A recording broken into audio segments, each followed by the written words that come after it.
যে মানুষটিকে তুমি অনেকটা ভালোবাসা দিয়েছ, যে মানুষটির তুমি অনেক খেয়াল রেখেছ, যে মানুষটিকে তুমি অনেক কেয়ার করেছ, যে মানুষটির জন্য তুমি তোমার মা বাবা পরিবারকে সেইভাবে সময় দাওনি, যে মানুষটির জন্য তুমি নিজেকে গুরুত্ব দাওনি, যে মানুষটির জন্য দিনের পর দিন তুমি নিজেকে গুরুত্বহীন করে গেছো, সেই মানুষটাই আজকে তোমাকে অবহেলা করছে।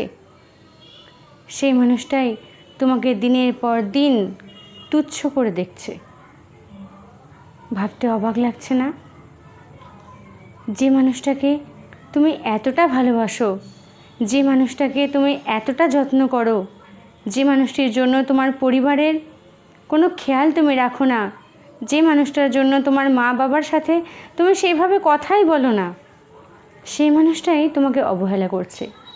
সেই মানুষটাই তোমাকে সময় দিচ্ছে না, তোমার কথা ভাবেই না, তোমার কোনো খোঁজই রাখে না, তোমার খেয়াল রাখে না। একটিবার ভেবে দেখো তো, তুমি কি পাও তার কাছ থেকে? তুমি কি আসলেই কিছু পাচ্ছ? তুমি কিচ্ছু পাবে না তার কাছ থেকে। এইবার সময় এসে গেছে তার কাছ থেকে সরে আসার। যদি তুমি এটাই চাও, এই অবহেলা করা মানুষটাই তোমার পায়ে পড়ে কাঁদুক, তোমার কাছে আসুক, তোমার কাছে এসে তোমার পা ধরে ক্ষমা চাক, তাহলে আজকে যে কথাগুলো বলছি এই কথাগুলোই শোনো। অনেক করেছো তার জন্য, অনেক করেছো তাকে, আর নয়। এবার আজ থেকে শুধু নিজেকে তৈরি করো।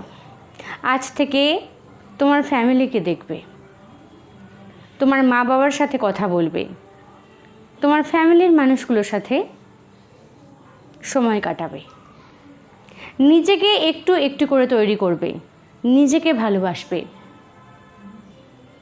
সেই মানুষটির দিকে আর নয়। অনেক হয়েছে। যে মানুষটা তোমাকে কেয়ার করে না, যে মানুষটা তোমার কোনো খোঁজ রাখে না, তোমাকে ভালোবাসেই না, তার জন্য আর কতদিন তুমি করবে?